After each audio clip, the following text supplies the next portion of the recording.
Channel நேயர்கள் அனைவருக்கும் ஜோதிட குருஜியின் இனிய வணக்கங்கள். சப்ஸ்கிரைப் பண்ண அனைத்து நெஞ்சங்களுக்கும் இனிய நன்றிகள், வாழ்த்துக்கள். சப்ஸ்கிரைப் பண்ணாதவங்க சப்ஸ்கிரைப் பண்ணிக்கங்க, ஷேர் பண்ணுங்க, கமெண்ட் பண்ணுங்க, லைக் பண்ணுங்க. இந்த அருமையான காணொளியில் நம்ம பார்க்க போகிறது என்னன்னா, அதிரடியான ஒரு முக்கியமான நிகழ்ச்சி. மகாலய பக்ஷம். மகானாலே பெருசு, பக்ஷம்னா 15 நாட்கள். கிருஷ்ணபக்ஷம், சுக்லபக்ஷம். இந்த மகாலய பக்ஷங்கிறது ரொம்ப விசேஷம். பித்ருபக்ஷம், அதாவது பித்ருக்கள். பித்ருக்கள்னா இந்த இடத்துல முன்னோர்கள், நம்மளோட மறைந்த முன்னோர்கள். ஞாபகம் வச்சுக்கோங்க, மறைந்த முன்னோர்கள் தான் பித்ருக்கள். அவங்க பூலோகத்துக்கு வரக்கூடிய ஒரு காலகட்டம். இந்த 15 நாட்களும் பூலோகத்தில் தங்கி நம்மளோட விருப்பங்களை பூர்த்தி பண்ணக்கூடிய ஒரு அமைப்பை இந்த பித்ருக்கள் பெறுகிறார்கள். வந்து இங்கே ஆசீர்வாதம் ஸ்ட்ரைட்டாக பண்ணக்கூடிய ஒரு வாய்ப்பு. இப்போ நீங்கள் கேட்கலாம், தர்ப்பணம் பண்ணும்போது நேர முன்னோர்களுக்கு போகுதா? அது எப்படி சுவாமி சாத்தியமாகும்? முன்னோர்கள் எங்கேயோ லோகத்தில் இருக்காங்கன்னு நீங்கள் சொல்கிறீங்க, ஆனால் நான் பூலோகத்தில் உட்காந்துக்கிட்டு நான் கொடுக்குறேன், எப்படி போகும்? அப்படின்னா பிரசாதம் மாதிரி தாங்க. பிரசாதம் சாமி சாப்பிடுதா? இல்லவே இல்லைங்க. சாமி வந்து சாப்பிட்டுதுன்னு வச்சுங்க, ஒரு பைய பிரசாதம் நைவேத்தியம் பண்ண மாட்டான்.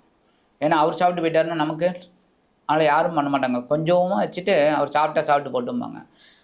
அங்கே என்னென்னா அந்த இது வருது பாருங்கள், அந்த சுட அந்த இது, அதோட ஸ்மெல்லை அந்த சுவாமியை எடுத்துப்பார்.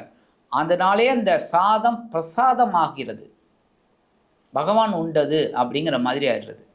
அதே மாதிரி இந்த பித்ருபக்ஷம், மகாலய பக்ஷம், பித்ருக்கள் தர்ப்பணம் எப்படி பண்ணுறோம் அப்படிங்கும்போதே, சாதாரணமாக அந்த கூர்ச்சம் வைக்கும்போதே அந்த தண்ணி அது விடும்போதே பார்த்திங்கன்னா எல்லாருக்கும் பாருங்கள், இந்த கை தான் வந்து பித்ருக்களோட பாகம் போகக்கூடிய பாகம்.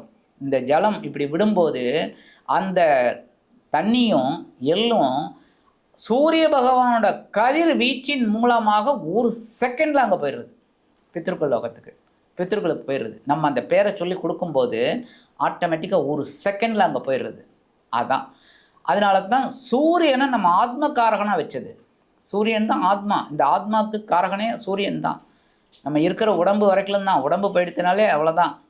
அந்த வகையில் இந்த ஆத்மகாரகன் சூரிய பகவான் என்ன பண்ணுவார்னா, சூரிய கதிர்கள் எந்த மாதமுமே எப்போவுமே உண்டு. அப்படி விடும்போது ஆட்டோமேட்டிக்காக அது எடுத்துன்னு போயிடுது. இந்த மாலைய பட்சத்தில் இந்த 15 நாட்களும் எப்படி இங்கே வந்து முன்னோர்கள் இருக்காங்க அப்படின்னா, அது ஒரு சுவாரஸ்யமான ஒரு கதை. என்னென்னா, கர்ணன், மகாபாரதத்தில் உங்களுக்கே தெரியும் கர்ணன். இந்த கர்ணன் மிகப்பெரிய கொடையாளி, தர்மவான். கரெக்டாக நீதிமானா அப்படின்னு கேட்டால் கிடையாது, நீதிமான் கிடையாது அவன். கர்ணன் கொடையாளி, கர்ண பரம்பரை, நல்ல ஒரு இது, தான தர்மம்லாம் பண்ணுறவர். எல்லாம் முடிஞ்சு, மகாபாரத யுத்தம் முடிஞ்சு, குருட்சேத்திரம் முடிகிறது, கர்ணன் மரணம் அடைந்து போகிறார், சொர்க்கத்துக்கு போகிறார். சொர்க்கத்துக்கு போயிட்டு பார்க்குறாரு, அவங்களோட முன்னோர்கள் யாருமே இல்லை அங்கே. என்னடா அது அப்படின்ட்டு தேவேந்திரனை கேட்குறாரு, என்ன எங்கள் ஆளுங்க யாரையுமே காணுமே அப்படின்னு. இல்லைப்பா, நீ எல்லாமே பண்ணின, ஆனால் முன்னோர்கள் தர்ப்பணம் பண்ணியா? இல்லை. ஏன் இல்லை அப்படின்னா, அவருக்கே, இந்த கர்ணனுக்கே கர்ணனோட பிறப்பு தெரியாது, யார் தந்தை யார் தாய் எதுவுமே தெரியாது. ஒரு தேரோட்டி எடுத்து வளர்த்தது. அதனால அந்த கர்ணனுக்கு தன்னோட பரம்பரை தெரியாது, எதுவுமே தெரியாது. கடைசியில் தான் குந்தி தனது தாய் அப்படின்னு தெரியறது. அதுக்கப்புறம் தான் வந்து சூரிய பகவானின் பையன் அப்படின்னு தெரிகிறது. அது வரைக்கும் அவருக்கு தெரியாது. அப்படி இருக்கும்போது எப்படி ஒரு பித்ரு பட்சத்தில் தர்ப்பணம் பண்ணுவார், என்ன பண்ணுவார்? ஒன்றும் பண்ணல. ஸோ நீ அது பண்ணலை ஒன்று. ரெண்டாவது, நீ இவ்வளவு தான தர்மங்கள் பண்ணினியே, அன்னதானம் பண்ணியா? கர்ணன் பண்ணாத ஒரே தானம் அன்னதானம். அவர் என்ன பண்ணுறார்? ஆனாலும் இந்த இந்திரன் என்ன சொல்கிறார், நீ வந்து ஒரு அந்த உன்னோட ஆள்காட்டி விரலை வாயில் வச்சுக்கோங்கிறார். சரின்னு வாயில் வைக்கிறார், டக்குன்னு மறைந்து சொர்க்கலோகத்துக்கு வந்துடுறார். அது என்ன சுவாமி இவ்வளவு இது, நான் தான் அன்னதானமே பண்ணல, ஆனால் வாயில் ஆள்காட்டி விரலை வச்சுக்க சொல்கிறீங்க, வச்சுட்டோன்னே நான் சொர்க்கத்துக்கு வந்துட்டேன்னா அது எப்படி அப்படின்னு. அதான்ப்பா, ஒருத்தன் வந்து உங்ககிட்ட ஒரு வேதியன் சாப்பாடு எங்கன்னு கேட்டான், உனக்கு அவ்வளவு இதெல்லாம் இருக்குது, நீ அன்னதானம் பண்ணியிருக்கலாம் அவனுக்கு, ஆனால் உனக்கு அதுக்கு மனசு வரல, அதனால் அன்ன சத்திரத்தை கை காமிச்ச நீ. அங்கே சாப்பாடு போடுறாங்க, போய் சாப்பிட்டுக்கோன்னு. அதனால அந்த புண்ணியம் உன்னோட ஆள்காட்டி விரலில் கொஞ்சம் உட்கார்ந்தது, அந்த புண்ணியம் தான் உனக்கு கிடைச்சிது. ஸோ அன்னதானம் எங்கே நடக்கிறதுன்னு காமிச்சதுக்கே இவ்வளோ பலன்னா, அன்னதானம் பண்ணினா எவ்வளோ பலன்? அதான். அப்போ இந்த கர்ணன் கேட்குறாரு, அப்போ இந்த பித்ருபட்சத்தில் நான் பண்ணாததெல்லாம் நான் என்ன பண்ணுறது, எப்படி பண்ணுறது? எப்பா நீ கரெக்டான நேரத்துக்கு தான் கேட்குற. இந்த ஆவணி மாதம் அல்லது புரட்டாசி மாதம், எப்போவுமே புரட்டாசி அமாவாசை தான் மகாலய அமாவாசை. அதுக்கு முன்னாடி வரக்கூடிய 15 நாட்கள் பட்சம், அந்த பட்சம் சுக்லபக்ஷம், அது என்னென்னா பௌர்ணமிக்கு அடுத்த நாள் சுக்லபக்ஷம் ஆரம்பம் பிரதமை. அதுலேருந்து மகாலயபட்சம் ஆரம்பிக்கிறது. அது சில சமயம் ஆவணிலையும் வரும், புரட்டாசிலையும் வரும். நீ அந்த நேரத்தில் பித்ருக்கள் உன்னோட பூமியிலேயே இருப்பார், அத்தனை பித்ருக்களும். அப்போ நீ அங்கே போயிட்டு பித்ரு தர்ப்பணம் பண்ணிவிட்டு அன்னதானம் பண்ணிட்டு வா, ரொம்ப அற்புதமாக கிடைக்கும் உனக்கு பலன்கள். கண்டிப்பாக உன்னோட முன்னோர்களுக்கும் ஒரு பெரிய இது கிடைக்கும் அப்படின்னு சொல்கிறார்.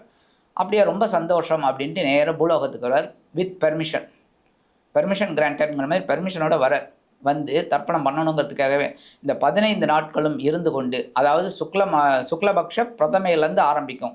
பிரதமை, திவிதியை, திருதியை, சதுர்த்தி, பஞ்சமி, சஷ்டி, இப்படி கடைசியில் மாலை அமாவாசை. சில பேர் அடுத்த நாள் பிரதமையில் கூட முடிப்பாங்க ஒவ்வொரு இதையும். அந்த மாதிரி இந்த 15 நாட்களும் இந்த பூலோகத்தில் முன்னோர்கள் நமக்காக இருந்து நமக்கு ஆசீர்வாதம் பண்ணுறாங்க. அது பெரிய பாக்கியம். அப்போ கண்டிப்பாக தகப்பனார் இல்லாதவர்கள் நல்லா ஞாபகம் வச்சுக்கோங்க. ஏன்னா நிறைய பேர் என்கிட்ட சந்தேகம் கேட்குறதே அதான், என்னென்னா நான் பண்ணலாமா தர்ப்பணம் அப்படின்னு. அப்பா இருக்கிறவங்க பண்ணவே கூடாது. ஏன்னா அப்பாங்கிறது சூரிய பகவான். அப்பா இருந்தாலே இதுக்கு அடிபட்டு போயிடும், இந்த தர்ப்பணத்துக்கெல்லாம் அடிபட்டுடும். அப்பா இல்லைன்னா தான் சரியா. இந்த பித்ருபக்ஷத்தில் அந்த 15 நாட்களும் நம்ம பித்ரு தர்ப்பணம் பண்ணுறது ரொம்ப விசேஷம். ஆனால் முடியுமா? லௌகீகம். இந்த 15 நாளும் நம்ம காலையில் எழுந்து பண்ணி ரொம்ப ஆச்சாரமாக நம்ம பண்ணுறதெல்லாம் முடியாது. அதனால் அந்தந்த திதி, உங்கள் அப்பா எந்த திதியில் இறந்தாரோ அந்த திதியில் தர்ப்பணம் பண்ணுறது ரொம்ப ரொம்ப ரொம்ப விசேஷம். சரி, முடியாத பட்சம், சார் எனக்கு அன்றைக்கி லீவ் போட முடியாது சார், எனக்கு காலையில் இது கொஞ்சம் வேலை இருக்குது அப்படின்னா ஒன்றும் கவலைப்படாதீங்க. ஏன்னா 15 நாட்களும் இந்த முன்னோர்கள் இங்கே இடத்துல இருக்காங்க. அப்படிங்கிறனால மத்தியாஷ்டமின்னு வரும், 14ஆம் தேதி மத்தியாஷ்டமி, ஞாயிற்றுக்கிழமை. அதை பண்ணுங்க, அற்புதம். மத்தியாஷ்டமியில் யார் வேணாலும் எப்போ வேணாலும் பண்ணலாம். ஞாயிற்றுக்கிழமை வர்றது ரொம்ப விசேஷம். மத்தியாஷ்டமியில் பண்ணினா அற்புதமான பலன்கள் உங்களுக்கு கண்டிப்பாக கிடைக்கும். உங்கள் வீட்டில் சுபகாரிய நிகழ்ச்சிகள்லாம் அற்புதமாக நடக்கும். இதெல்லாம் உண்மை. பித்ருக்களோட ஆசீர்வாதம் நமக்கு அருமையாக கிடைக்கும். இதை பித்ருபக்ஷம் பார்த்தீங்கன்னா 8/9/2025 21/9/2025 வரைக்கும் இருக்குது. 21/9/2025 ஞாயிற்றுக்கிழமை சர்வ மகாலய அமாவாசை. இதில் என்ன பண்ணணும்? எப்போ வேணாலும் தர்ப்பணம் அமாவாசை பண்ணணும். பண்ண முடியாத பட்சத்தில் என்னால் முடியல, நான் மறந்துட்டேன், இல்லை ஏதோ ஒன்று சம்திங், பரவாயில்லை, மகாலய அமாவாசையை விடாதீங்க. ஏன்னா அந்த ஒரு அமாவாசை தான் பெரிய அமாவாசை. அதுக்கு பேரே மகாலய அமாவாசைன்னு வச்சது. அப்போ இந்த அமாவாசையில் நீங்கள் ஒன்றும் பண்ணணும், ஒரே ஒரு வாழைக்காய், அரிசி கொஞ்சம், பச்சரிசி தான் வைக்கணும், பச்சரிசி. அடுத்தது ஏன்னா புழுங்கல் அப்படிங்கும்போதே உங்களுக்கே தெரியும், பாயில்டு ரைஸ். ஸோ பச்சரிசி கொஞ்சம், வெல்லம் கொஞ்சம், பாசிப்பருப்பு கொஞ்சம், இந்த 4 வெத்தலைப்பாக்கு உங்களால் முடிந்த அளவு தட்சணை வச்சு யாராவது ஒருத்தவங்களுக்கு உங்களுக்கு கொடுத்துருங்க. அது ரொம்ப விசேஷம். எள்ளும் ஜலமும் விடுறது ரொம்ப விசேஷம். உங்கள் தந்தையார் தாயார் இல்லைன்னாக்க அதேமாரி தாத்தா பாட்டி, கொள்ளு தாத்தா கொள்ளு பாட்டி, இந்த 3 தலைமுறை தான் எப்போவுமே, 3 தலைமுறை தான். அதுக்கு மேலே எல்லாருமே அப்படியே போயிடும். அதனால் 3 தலைமுறைக்கு நம்ம செய்கிறது ரொம்ப விசேஷம். ஆக இந்த மகாலய பட்சத்தை தயவு செய்து யாருமே மிஸ் பண்ணிடாதீங்க. ஒரு நாள், இந்த 15 நாட்களில் ஒரு நாள் நம்மளால் செய்ய முடியாதா? நம்மளை இவ்வளவு தூரம் வளர்த்து ஆளாக்கின ஒரு தாய் தந்தையருக்கோ முன்னோர்களுக்கோ ஒரு நாள் அட்லீஸ்ட் அந்த மத்தியாஷ்டமி அதில் பண்ணுங்க, ரொம்ப விசேஷம். அபபரணி அதிலெல்லாம் பண்ணுறது ரொம்ப விசேஷம். அதனால் இந்த ஒரு நாள் கண்டிப்பாக பண்ணுங்கள். முடிஞ்சால் 15 நாட்களும் பண்ணுங்கள். இது யதாசக்தி யதாகரண்யம். நான் பண்ணுங்கன்னு நான் சொல்கிறது ரைட்டு, செயல் உங்களோடது. ஆக இந்த கண்டிப்பாக மத்தியாஷ்டமியில் பண்ணுங்கள். சர்வ மகாலய அமாவாசையில் நான் சொன்ன இந்த 4 பொருட்களை வச்சு உங்களால் முடிந்த தட்சணையை வச்சு யாருக்காவது அழகாக தானம் கொடுங்க. அதுக்கடுத்து முடிஞ்ச அன்னதானம். நான் அதான் காரணம் சொன்னேன் பாருங்க. அன்னதானம். அன்னதானம் பண்ணுறது ரொம்ப விசேஷம். இந்த மகாலய அமாவாசையில் அன்னதானம், அன்னதானத்துக்கு மிஞ்சினது எதுவுமே கிடையாது. நம்ம உடம்பு ஆரோக்கியமாக இருக்காப்பா இல்லையா பாருங்க. ஆக இந்த நாட்களை நீங்கள் உபயோகப்படுத்திக்கணும். யாராக இருந்தாலும் உலகத்தில் எந்த மூலையில் யார் இருந்தாலுமே எடுத்துக்கிறது ரொம்ப நல்லது. ஆக இந்த 8/9/2025 முதல் 21/9/2025 மகாலயபக்ஷம் இருக்குது. இந்த மகாலயபக்ஷத்தில் அட்லீஸ்ட் மத்தியாஷ்டமியிலையாவது இந்த தர்ப்பணம் கொடுங்க, தானங்களை கொடுங்க. அமாவாசையில் கண்டிப்பாக மறக்காமல் இந்த இதை செய்யுங்க. உங்களோட வாழ்க்கையில் அற்புதமான ஒரு முன்னேற்றம் அருமையாக கிடைக்கும் என்று கூறி விடைபெறுகிறேன். நன்றி, வணக்கம். மீண்டும் ஒரு அருமையான பதிவில் நான் உங்களை மனமகிழ்ச்சியோடு சந்திக்கிறேன். வாழ்த்துக்கள். வாழ்க வளமுடன்.